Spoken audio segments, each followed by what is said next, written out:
malam kepada semua yang sedang menonton sesi bual bicara bersama dengan Saudari Anthony Lok, Setiausaha Agung DAP. Dan seperti minggu-minggu yang sebelum ini, hari ini juga kita akan berbicara tentang topik yang ingin disampaikan, iaitu perjuangan dan masa hadapan serta isu-isu terkini.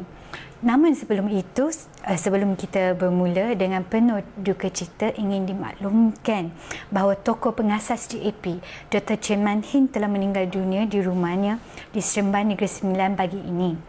Mendiang Dr. Chen adalah seorang yang telah mendedikasikan hidupnya, seumur hidup beliau untuk berkhidmat kepada negara. Jadi saya harap sebelum kita mulakan, mungkin kita boleh berdiri dan bertafakur selama seminit.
Okey, baiklah.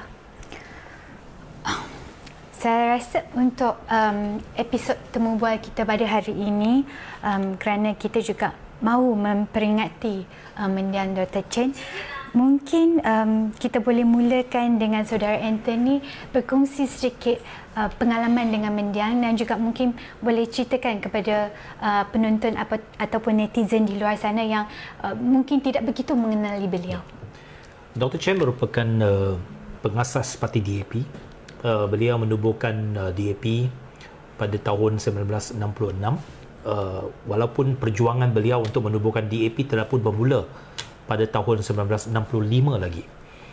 Dan pada bulan, kalau tak silap saya, bulan penghujung tahun 1965, beliau telah pun mewakili DAP untuk bertanding dalam pilihan raya kecil di Negeri Sembilan dalam kawasan Dun Rahang pada tahun 1965. Pada ketika itu beliau tidak dapat menggunakan simbol roket sebab dia belum didaftarkan lagi, menggunakan satu simbol bunga blossom untuk mewakili parti DAP yang belum didaftarkan lagi sebagai calon bebas.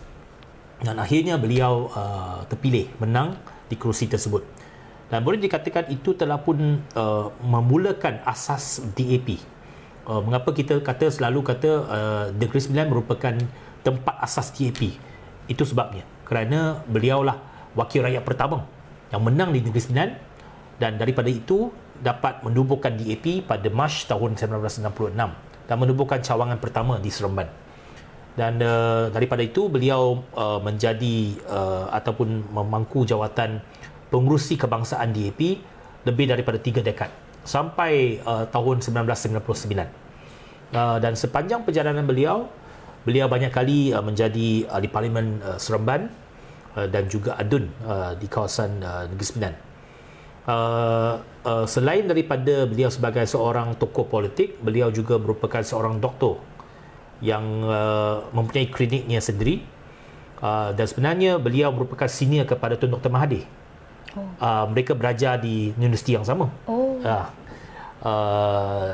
Dan juga dia 1 tahun lebih senior daripada Tun Dr. Mahathir. Beliau mempunyai klinik seperti Dr. Mahathir pada usia mudanya. Dia juga ada klinik di Seremban yang dinamakan sebagai Chance Dispensary. Sampai hari ini klinik itu masih ada lagi di Jalan Tuanku Munawir di Seremban. Dan klinik itu sampai beberapa tahun yang lalu ini Dr. Chen akan pergi ke klinik setiap hari. Oh, dia masih pergi? Walaupun umurnya mencecah 90-an, beliau masih pergi ke klinik, masih boleh suntik orang, masih boleh suntik, membuat suntikan kepada pesakit dan sebagainya.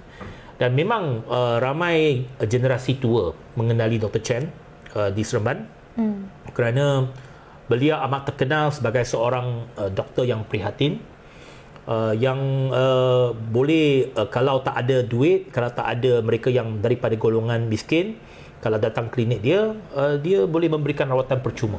Dan itu memang terkenal di Seremban, bahawa dia seorang yang beliau merupakan seorang yang amat prihatin dan sangat sering membantu rakyat yang miskin. Bagi yang tidak begitu mengenali mendiang, sebenarnya beliau sudah berumur 97 tahun. Ya. Artinya beliau memang sangat-sangat lama dalam menaburkan bakti kepada negara dan berkhidmat kepada negara. Jadi saya sangat ingin bertanya kepada Saudara Anthony, apakah tanggapan pertama Saudara Anthony terhadap mendiang dan bagaimana Saudara Anthony mengenali mendiang? Kali pertama saya berjumpa secara dekat dengan beliau ketika saya berada di sekolah menengah. Saya tak ingat sama ada tingkatan 1 ataupun tingkatan 2, tapi seingat saya lah, kerana ketika itu dalam subjek sejarah kita perlu buat projek, perlu buat satu homework lah, satu projek untuk mengenali tokoh tempatan yang kita buat wawancara, tulis latar belakang beliau, mereka tulis dia punya sumbangan dan sebagainya. Saya memilih untuk mewawancara Dr. Chen Man Hing sebagai tokoh saya untuk dalam hati saya, tokoh yang mewakili Seremban. Jadi saya pergi ke klinik beliau untuk mendapatkan temu janji untuk mewawancara beliau sebagai seorang budak sekolah menengah. Memang saya tak kenal dia lah. Dia memang tak kenal saya. Saya kenal beliau sebagai orang besar. Tapi saya pun try my luck lah. Saya pergi ke klinik, minta temu janji, dan saya pergi ke klinik beliau untuk temu janji, dan beliau memberikan saya masa untuk jawab soalan-soalan saya. Masa tu sebagai seorang budak sekolah menengah, saya amat seronok lah dapat berjumpa beliau dan dapat mewawancara beliau pada ketika itu. Jadi daripada sana saya amat mengenali latar belakang beliau, dan juga pernah berbual dengan beliau. Dan bagi saya dia seorang yang cukup peramah, yang cukup sederhana, yang orang kata soft spoken. Dia pun bertutur dengan lemah lembut, tapi tegas orangnya. Tapi memang beliau seorang yang amat sederhana lah. Saya boleh katakan very humble person. Jadi bagi saya inilah tokoh yang amat disegani dan dihormati, walaupun beliau amat berpengaruh dari segi politik, juga yang telah dikenali ramai, tetapi dari segi sikap beliau, bagaimana bertutur dan juga memberikan layanan kepada orang biasa, beliau ini cukup peramah. Dan ini sesuatu yang mesti kita pelajari. Tadi Saudara Anthony ada katakan beliau merupakan seorang yang peramah tapi tegas. Saya rasa saudara pun ada sifat-sifat macam tu. Jadi saya ingin tanya sebenarnya, apabila Saudara Anthony mengambil keputusan untuk menyertai DAP, adakah beliau merupakan puncanya ataupun bagaimana? Ya, saya menyertai DAP di cawangan beliau. Oh, okey. Cawangan Dr. Chen. Cawangan Dr. Chen ialah cawangan pertama DAP. Dalam organisasi DAP, cawangan pertama DAP yang didaftarkan ialah cawangan Seremban. Dan saya merupakan ahli DAP cawangan Seremban. Dan apabila saya menyertai beliau, saya masih ingat saya hadir pertama dalam mesyuarat cawangan pertama pun di tingkat atas klinik beliau. Jadi Dr. Chen ini memang terkenal sebagai seorang yang banyak menyumbang kepada parti. Dan daripada dulu semasa beliau menjadi wakil rakyat, boleh dikatakan keseluruhan elang beliau derma kepada parti. Ini sesuatu yang menunjukkan bahawa beliau menceburi politik bukannya untuk wang ringgit. beliau sebenarnya seorang profesional, dia doktor, dia ada profession dia sendiri, dan politik bagi dia adalah satu pengorbanan, satu sumbangan kepada masyarakat, sumbangan kepada parti, dan kebanyakan elang-elang beliau sumbangkan kepada parti, dan itu sebabnya parti boleh bertahan.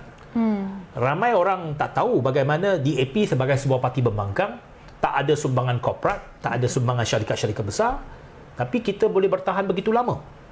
Antara sebabnya ialah kita ada pemimpin macam Dr. Chen yang sanggup mengorbankan wang ringgit beliau sendiri untuk menyokong perjuangan parti. Jadi ini sesuatu yang kita kena kenang sumbangan beliau sebagai orang parti. Ya, dan saya juga percaya perkara itu sangat penting, iaitu apabila kita melihat kadang-kala ahli-ahli politik yang kini di mana kerana mungkin sedikit manfaat sahaja ataupun ada perkara yang boleh mendatangkan kebaikan untuk diri sendiri, maka mereka memilih untuk melompat ke parti-parti lain demi diri sendiri dan bukannya masyarakat. Jadi saya juga sebenarnya ingin tahu sebab saya tidak pernah berbual dengan mendiang Dr. Chen. Jadi adakah beliau ada mengajar nilai-nilai ataupun prinsip kepada saudara Anthony, di mana apakah jenis prinsip yang kita perlu ada sekiranya kita ingin berjalan lebih lama di dalam politik dan boleh memastikan diri kita sentiasa ikhlas dan jujur dalam berkhidmat kepada masyarakat dan rakyat Malaysia. Memang banyak yang boleh dipelajari daripada mendiang Dr. Chen. Banyak prinsip beliau yang sangat baik yang boleh diteladani oleh semua, bukan sahaja sebagai ahli politik tetapi juga rakyat biasa. Antaranya ialah beliau amat ikhlas dalam perjuangan beliau, amat ramah, amat pemurah. Beliau sering mengingatkan saya bahawa jadi wakil rakyat yang paling penting kena jaga orang biasa. Jaga penjaja. Dia kata bantu penjaja, bantu hawkers, bantu peniaga-peniaga kecil, bantu orang biasa, dia kata. Bantu orang miskin. Yang paling penting bantu orang miskin sebagai wakil rakyat. Ini pengajaran beliau yang pertama kepada saya. Sering saya apabila mula menjadi wakil rakyat, beliau sering mengatakan, kata mesti jaga baik-baik orang yang berniaga di pasar, yang duduk di rumah pangsa, orang miskin, bantu mereka. Jadi ini pengajaran yang saya ambil secara serius. Yang kedua, beliau merupakan seorang yang amat setia kawan. Kalau setia kawan dari segi taat kepada kawan dan juga ikhlas kepada kawan. Saya bagi contoh, tengah hari tadi saya pun ada bagi tahu kepada media. Satu contoh yang paling baik ialah apabila beberapa tahun lalu, semasa beliau berumur 90 tahun, kita nak adakan satu majlis keraian untuk beliau. Satu majlis makan malam besar untuk meraihkan hari jadi beliau yang ke-90. Tetapi pada tahun tersebut, 1 bulan sebelum hari raya jadi beliau, Datuk Seri Anwar Ibrahim dijatuhkan hukuman. Masa itu dalam kes Sodomi 2. Jadi beliau dijatuhkan ke hukuman dan dipenjarakan. Beliau mengarahkan saya untuk batalkan majlis keraian tersebut. Dia kata sebab Datuk Seri Anwar dipenjarakan, tak sepatutnya kita ada apa-apa sambutan. Kita tak patut sambut apabila ada seorang pemimpin kita dalam penjara. Jadi itu menunjukkan, bagi saya menunjukkan satu keikhlasan seorang insan terhadap seorang pemimpin ataupun rakan seperjuangannya. Dan prinsip setia kawan itu bagi saya adalah sesuatu yang nilai yang cukup baik, yang suka kita cari orang macam ni pada hari ini, yang boleh ketepikan diri sendiri demi kesetiakawanan kepada rakannya. Jadi ini satu prinsip yang cukup baik. Dan juga saya rasa prinsip seperti inilah yang memanjangkan hayat DAP. Ya. Kerana pada saya, apabila kita sebagai seorang pemimpin ni, bukan sahaja kita boleh memberikan jawapan yang benar dan sebagainya, tapi kadang-kala kelakuan kita, cara kita membawa kehidupan secara sederhana dan sebagainya. Dan kerana itulah seperti yang dikatakan dalam DAP ini, sebenarnya banyak peruntukan ataupun dana yang kita dapat adalah sumbangan ataupun derma daripada masyarakat, dan bukannya daripada kroni-kroni yang mungkin boleh dermakan berjuta-juta ringgit. Sebenarnya kita setiap kali apabila kita berceramah dulu, kita bawa kotak untuk minta derma dan sebagainya. Dan saya percaya sebenarnya saudara Anthony juga telah sekian lama dengan DAP, dan mesti ada pelbagai jenis cabaran yang begitu berat untuk DAP. Jadi mungkin saudara Anthony boleh terangkan bagaimana kita melalui cabaran-cabaran ini, apa cabaran yang paling sukar buat DAP dan bagaimana kita dapat mengharunginya pada masa yang akan datang. Saya rasa cabaran kita yang paling berat ialah pada awal penubuhan parti. Pada awal mungkin tahun 70-an, 80-an, di mana kemungkinan Alia sudah tentu belum dilahirkan lagi. Saya pun dilahirkan pada penghujung 70-an. Mungkin kita tak boleh rasai kepelitan dan juga kesusahan pada ketika itu. Tetapi kita boleh bayangkan, hari ini kalau kita kata politik pada hari ini pun dah cukup mencabar. Apatah lagi kalau pada era 70-an, 80-an dalam politik pembangkang, di mana pada ketika itu DAP merupakan satu-satunya parti pembangkang. Tak ada rakan-rakan lain. Nak cari orang bersolidariti pun tak ada, sebab hanya satu parti pembangkang. PAS ketika itu pun berada dalam Barisan Nasional. Dan PAS kita dengan DAP memang tak sehaluan lah pada ketika itu kan. Jadi DAP merupakan satu-satunya parti pembangkang tunggal yang menentang Barisan Nasional pada ketika itu.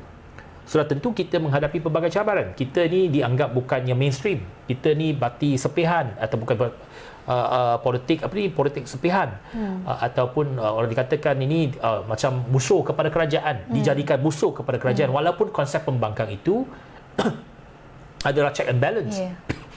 Ada satu kedudukan yang sah di parlimen, tetapi kita dilabelkan macam seolah-olah kita ini enemy of the state, musuh kepada negara, musuh kepada kerajaan. Jadi dalam keadaan seperti itu, bayangkan perjuangan pemimpin kita ni cukup sukar untuk mengharungi segala kesulitan tersebut. Tambahan lagi, suasana politik pada ketika itu masih ada ISA, masih ada tekanan dari segi boleh ditahan pada bila-bila masa. Kalau kerajaan anggap ini anasir yang mencabar kedudukan kerajaan, dia bertahan, boleh tangkap. Ramai pemimpin kita pun pernah ditangkap di bawah ISA dulu. Dan apabila ditangkap di bawah ISA, dihantar ke kem tahanan bertahun-tahun. Jadi tekanan seperti itu memang merupakan satu cabaran yang begitu besar kepada pemimpin zaman dulu. Dan pemimpin kita berterima kasih kepada pimpinan kita. Walaupun ada pelbagai cabaran seperti ini, harungan seperti ini, tapi mereka tetap mengharunginya. Mereka tak mengatakan bahawa mereka give up, mereka tak nak lagi berjuang dan berhentikan aktiviti mereka ataupun perjuangan mereka. Jadi mereka teruskan. Dan sampailah DAP menjadi sebuah parti, boleh dikatakan parti mainstream, yang boleh duduk dalam kerajaan, yang merupakan parti komponen dalam kerajaan negeri di Pulau Pinang, di Selangor, di Negeri Sembilan, dan pernah menjadi parti di Kerajaan Persekutuan. Jadi perjuangan dan perjalanan ini mengambil satu jangka masa yang cukup panjang, berpuluh tahun lamanya.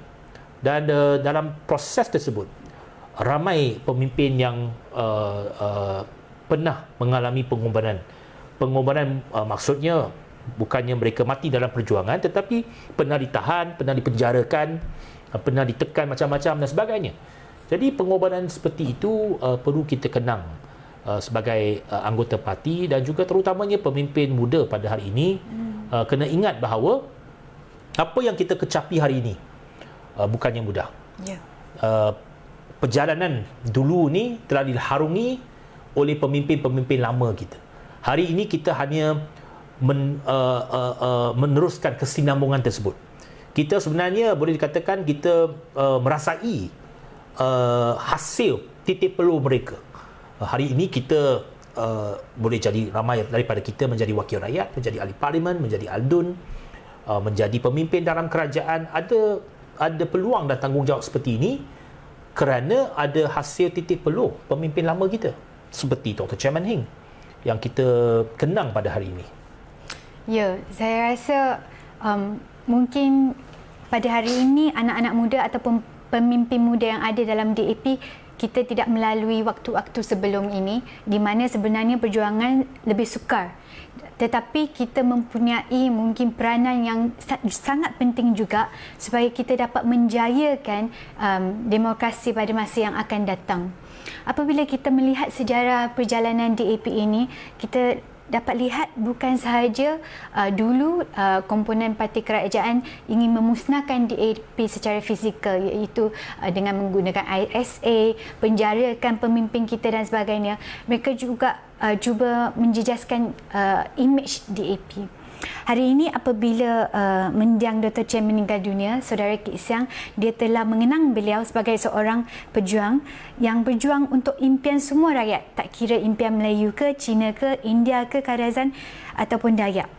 Baginya keadilan, kebebasan, kesesamaan dan kemajuan pada mendiang adalah untuk semua rakyat Malaysia tanpa mengira kaum, agama ataupun kawasan dan sebagainya.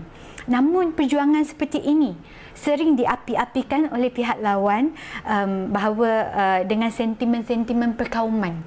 Jadi saya harap hari ini Saudara Anthony juga boleh menjawab ataupun menjelaskan sebenarnya apakah kisah-kisah DAP dimomokkan. Adakah DAP benar-benar sebegitu?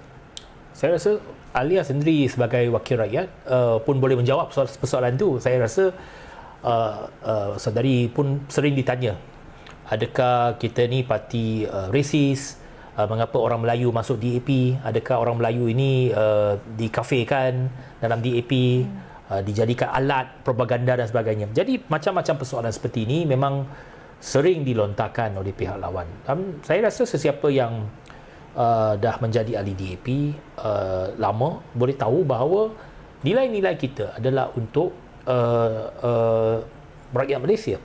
Kita memperjuangkan nilai-nilai sejagat seperti keadilan, seperti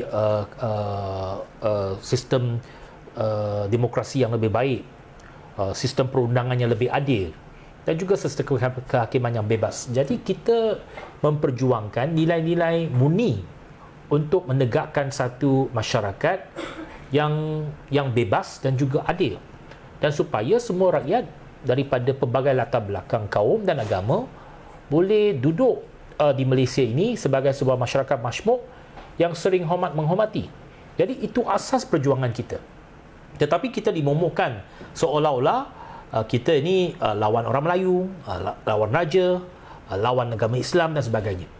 Itu memang dimomokkan oleh musuh kita, tetapi tak pernah kita memperjuangkan sesuatu untuk menjadi musuh ataupun tekanan ataupun memberikan apa-apa kesan yang tidak baik kepada mana-mana kaum ataupun agama.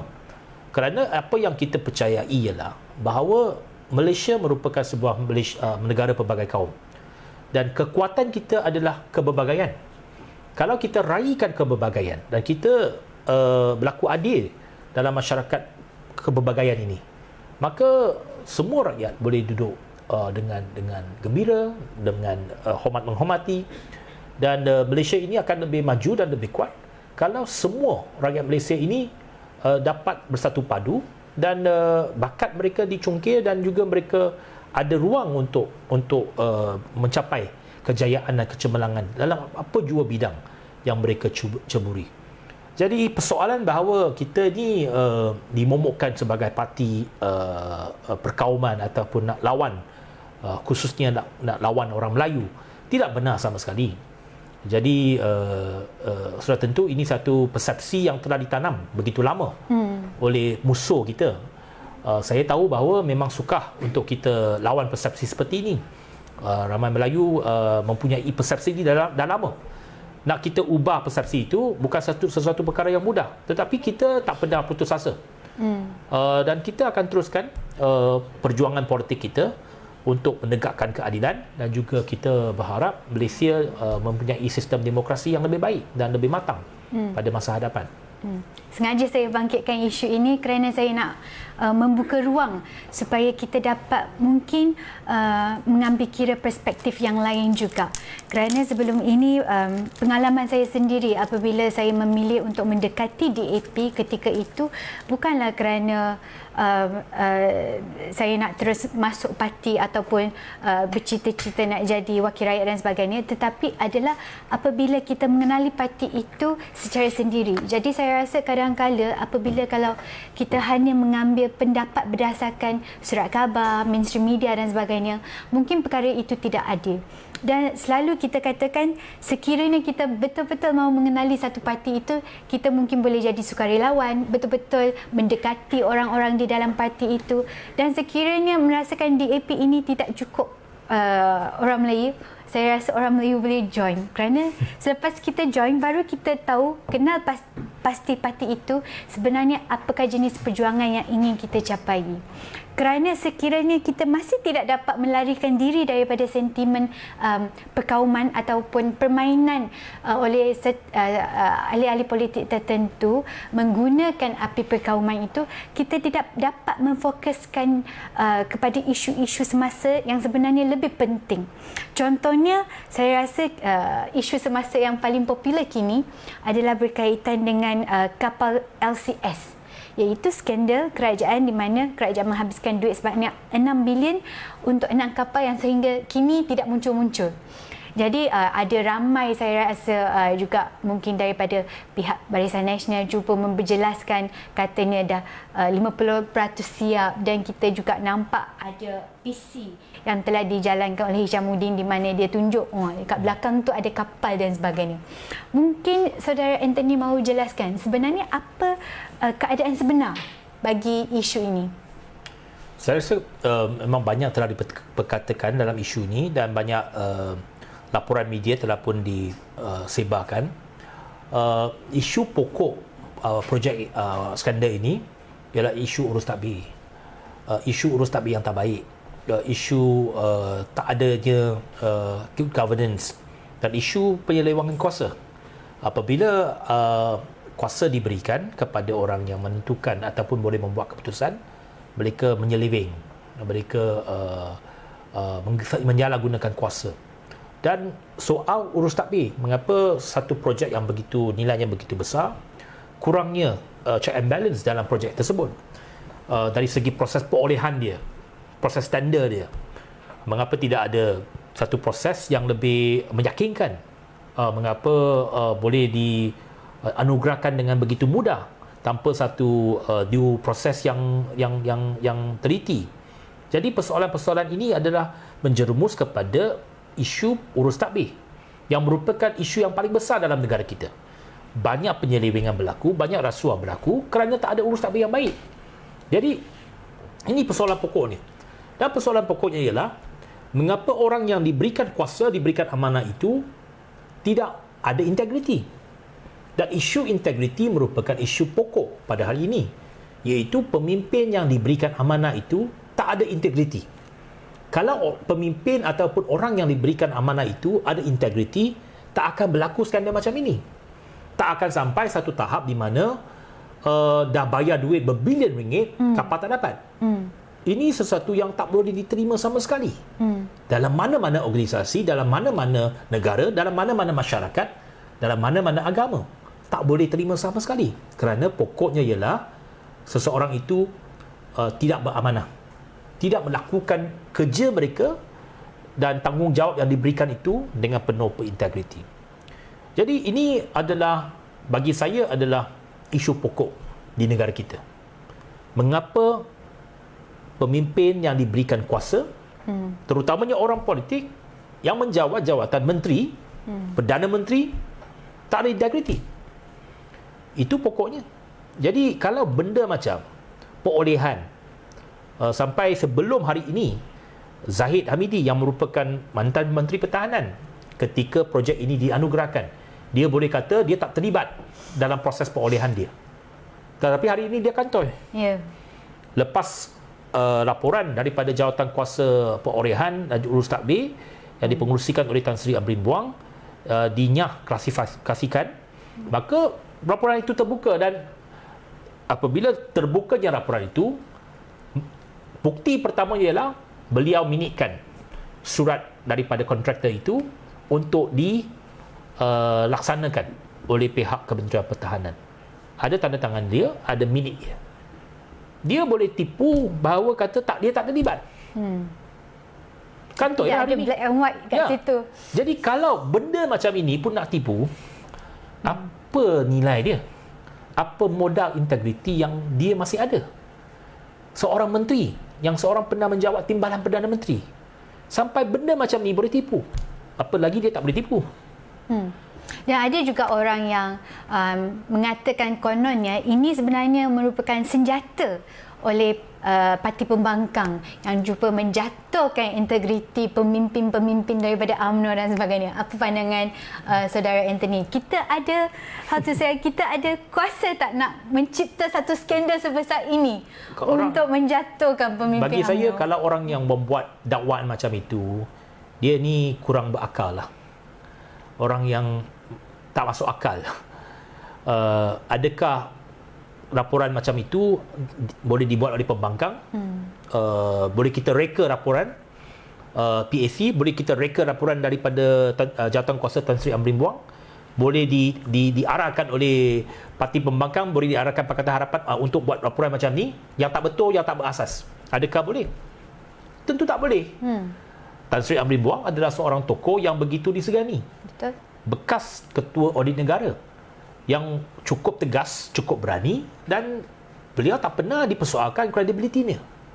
Jadi apabila beliau mempengerusikan satu jawatankuasa siasatan dan keluar dengan satu laporan, adakah itu senjata Pakatan Harapan? Itu saya rasa tanya diri sendiri. Dan adakah minit daripada Zahid Hamidi itu, Datuk Seri Zahid Hamidi itu direka oleh kita? Adakah surat itu direka oleh kita? Kita yang buat surat tu, edit surat tu.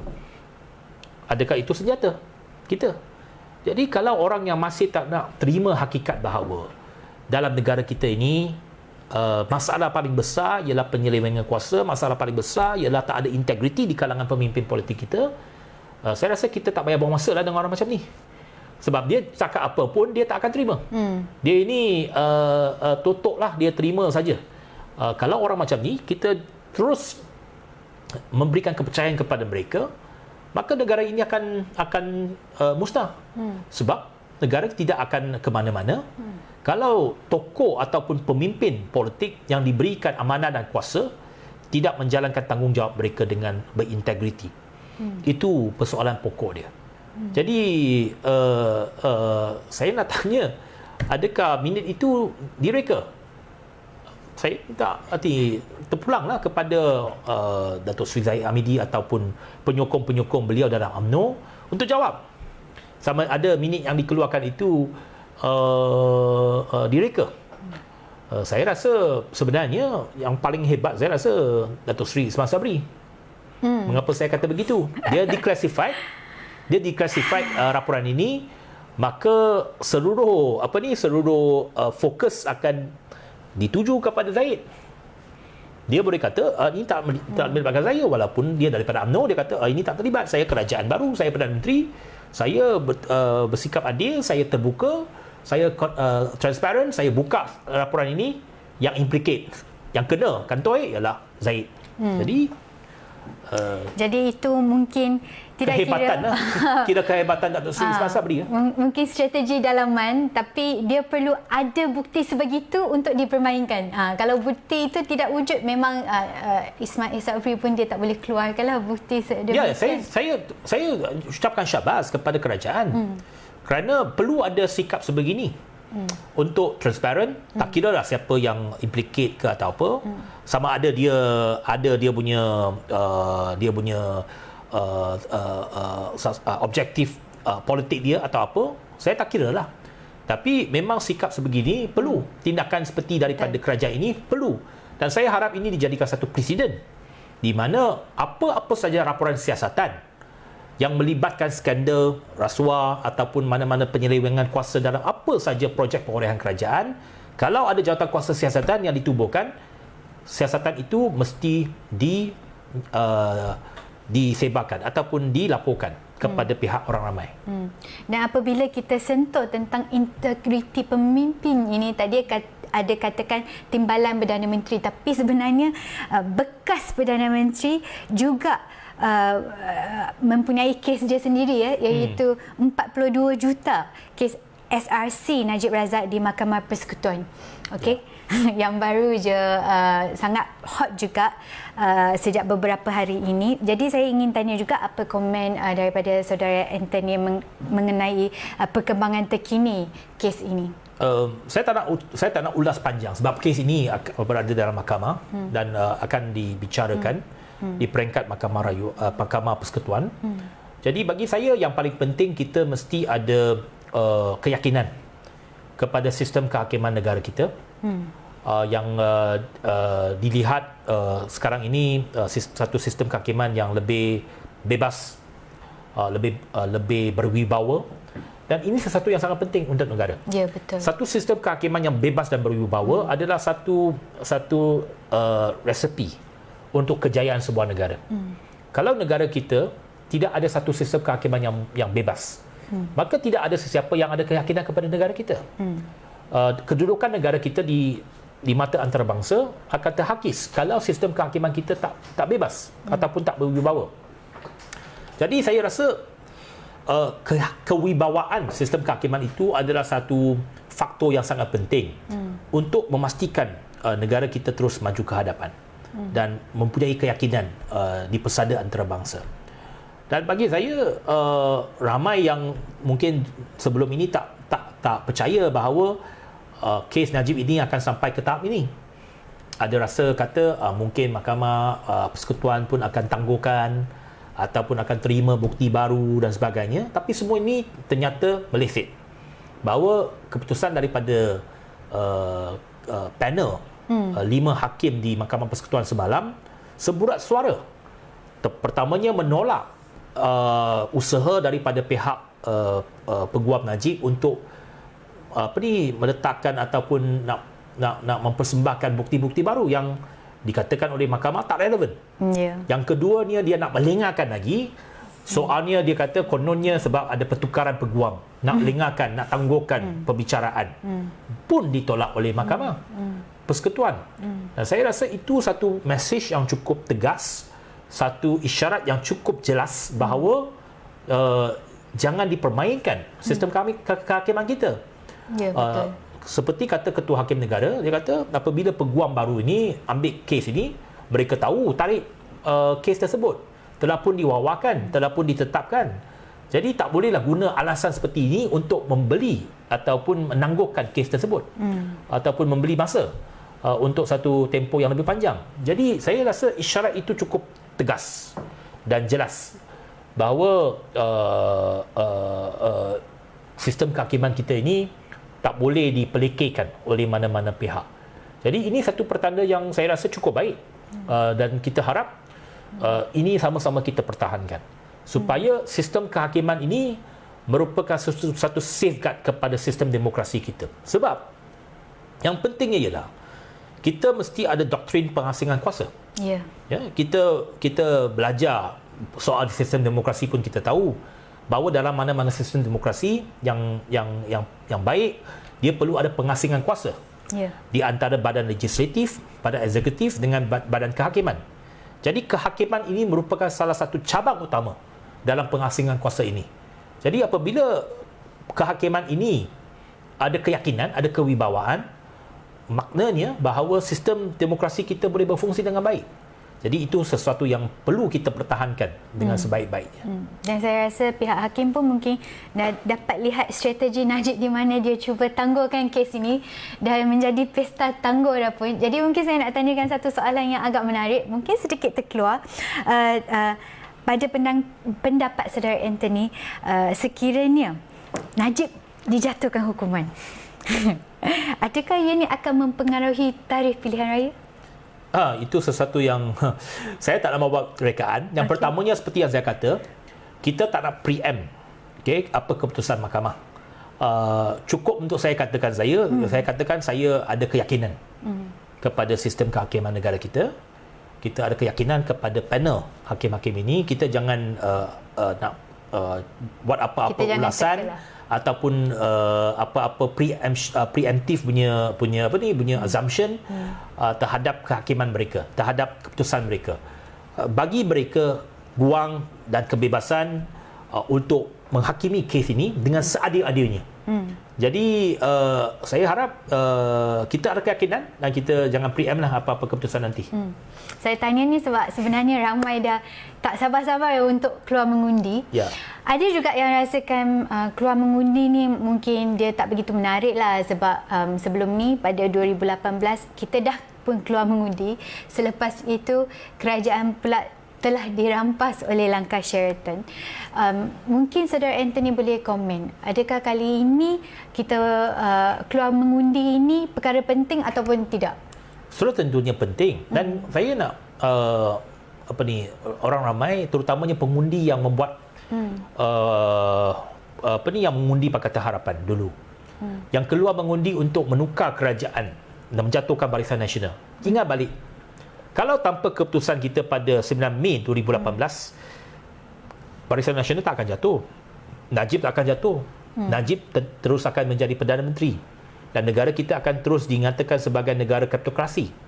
Tetapi oleh kerana keputusan tuan-tuan dan puan-puan, saudara-saudari, yang menyebabkan kejatuhan Barisan Nasional, kita ada sebuah kerajaan baru.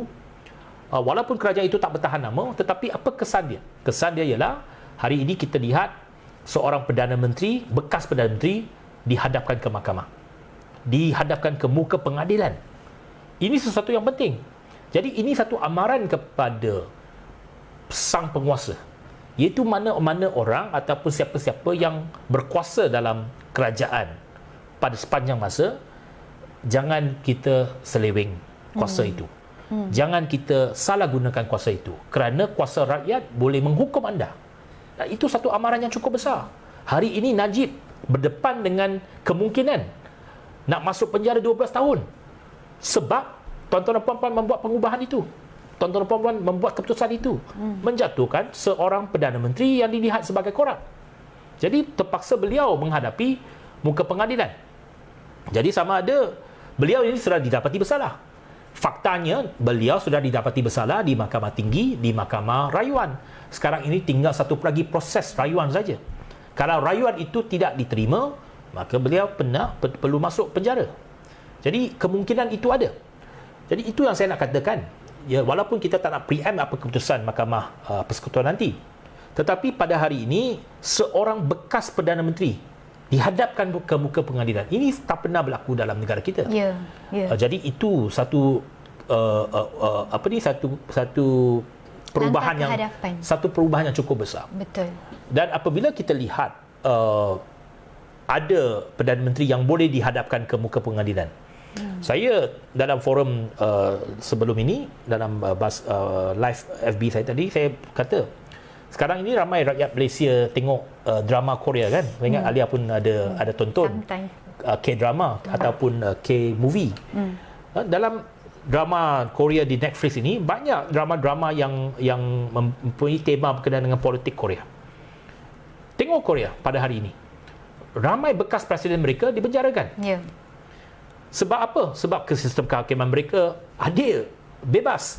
Apabila presiden itu dijatuhkan ataupun dikalahkan oleh rakyat, kalau mereka ada kes rasuah, mereka dihadapkan ke mahkamah, dan ramai bekas presiden Korea dipenjarakan. Tetapi Korea cukup maju dari segi teknologi, dari segi ekonomi, dari segi budaya. Hari ini ramai rakyat di seluruh dunia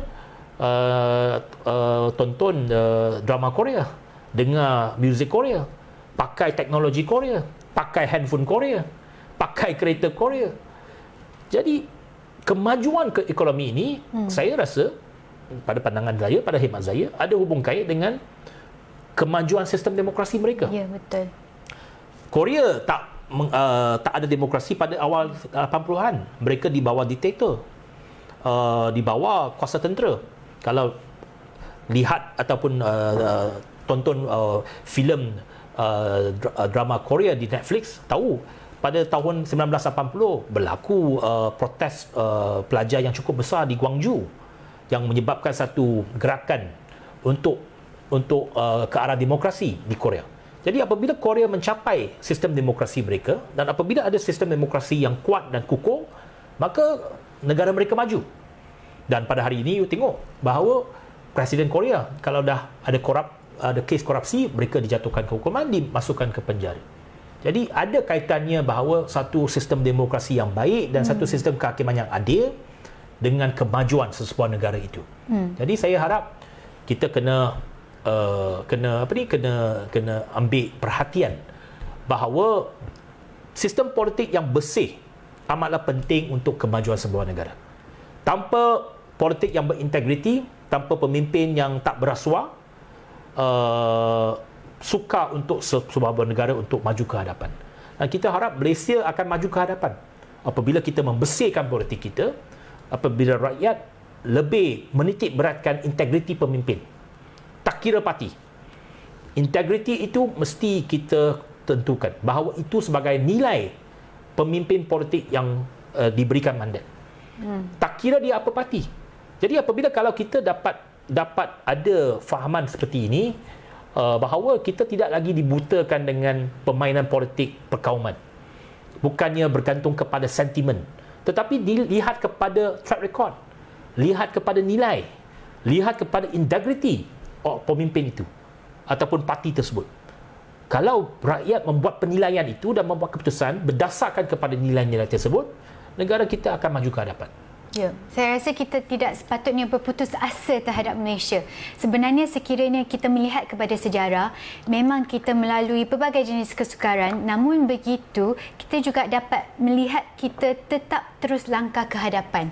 Contohnya, walaupun wujudnya langkah Sheraton dan kita memang sangat sedih mengenai perkara itu, tapi kita juga wujud seperti yang dikatakan hari ini, kita dapat melihat sistem kehakiman kita ke hadapan. Kita juga dapat melihat kita telah mewujudkan anti-hopping law di mana pada general election ataupun pilihan raya umum yang akan datang, saya yakin undi ini akan lebih berharga kali ini kerana kita dapat memastikan tidak ada orang lagi ataupun kandidat calon akan lompat lagi demi kepentingan diri sendiri. Cuma masa agak mencemburui, kita hampir sampai ke penghujung rancangan. Cuma sebelum kita mengakhiri sesi ini, saya nak tanya lagi satu soalan di mana pilihan raya akan berlaku 4 sehingga 5 tahun sekali. Tetapi sekiranya rakyat Malaysia benar-benar ingin membantu negara kita ataupun bina semula negara kita ini, apakah perkara lain yang boleh kita lakukan? Saya rasa kita semua boleh memainkan peranan sebagai seorang warga negara, iaitu seperti yang saya katakan, bukannya tiap-tiap orang menyertai politik, bukannya tiap-tiap orang nak bertanding sebagai calon pilihan raya, tidak. Tetapi setiap kita sebagai warga negara, kita mempunyai tanggungjawab kita untuk menyumbang kepada masyarakat, menyumbang kepada negara. Dan seperti yang saya katakan, kita juga perlu menilai kepimpinan negara kita ini dengan satu penilaian yang lebih objektif, bukannya dimomokkan dengan sentimen apa-apa sentimen ataupun dipermainkan oleh orang-orang politik. Apabila setiap warga negara mereka lebih mengambil berat tentang apa yang berlaku di sekeliling mereka, lebih mengambil berat tentang isu-isu semasa, lebih mengambil berat tentang masa depan politik dan kerajaan dan negara kita, maka saya rasa negara akan mempunyai sebuah masyarakat yang lebih mungkin dikatakan lebih mengambil perhatian, lebih matang, dan akan membuat penilaian dan pilihan yang lebih tepat untuk mana-mana orang ataupun pemimpin untuk menerajui negara kita. Jadi bagi saya itu adalah tanggungjawab yang penting untuk para pengundi negara kita. Saya sangat bersetuju kerana saya rasa pada zaman kini pentingnya kita, terutamanya anak muda, mendekatkan diri untuk memahami polisi. Polisi jenis apa yang kita mahukan untuk negara ini dan kita jauhkan diri daripada sentimen-sentimen ataupun api perkauman yang telah dimainkan oleh pemimpin-pemimpin yang telah lama menggunakan ini sebagai alat senjata. Kerana sekiranya kita mahu membina masa hadapan negara ini, kita perlu tahu, kita perlu mempunyai sistem institusi polisi yang baik. Dan seperti yang dilihat, kes kapal LCS 6 bilion ringgit, kes SRC 42 juta ringgit, itu seperti satu angka ataupun nombor, tapi sebenarnya setiap ringgit itu boleh membantu banyak rakyat Malaysia sekiranya digunakan pada saluran yang betul. Jadi kita berharap selepas ini, tidak kira parti apa yang anda sokong, yang paling penting adalah kita perlu menyedarkan diri tentang isu semasa dan politik supaya kita melakukan pilihan yang lebih tepat pada pilihan raya umum yang akan datang. Saya ingin mengucapkan sekali lagi terima kasih kepada saudara Anthony Loke kerana bersama dengan kami pada hari ini, dan untuk pengetahuan netizen di luar sana ataupun penonton di luar sana, sebenarnya setiap minggu kita akan mempunyai rancangan sebegini dalam siri Anthony Jawab Jujur, kerana kita, saudara Anthony sebagai Setiausaha Agung, kita mahu memastikan segala isu semasa yang terjadi ini kita boleh jelaskan kepada penonton, netizen ataupun rakyat Malaysia, dan supaya kita dapat ikut perkembangan semasa, kerana segala persoalan sepatutnya dijawab oleh pemimpin supaya kita dapat memastikan sistem polisi, isu semasa ini adalah transparent ataupun telus di mata rakyat. Okey, jadi terima kasih buat rancangan pada hari ini. Jumpa anda di minggu hadapan. Terima kasih. Assalamualaikum.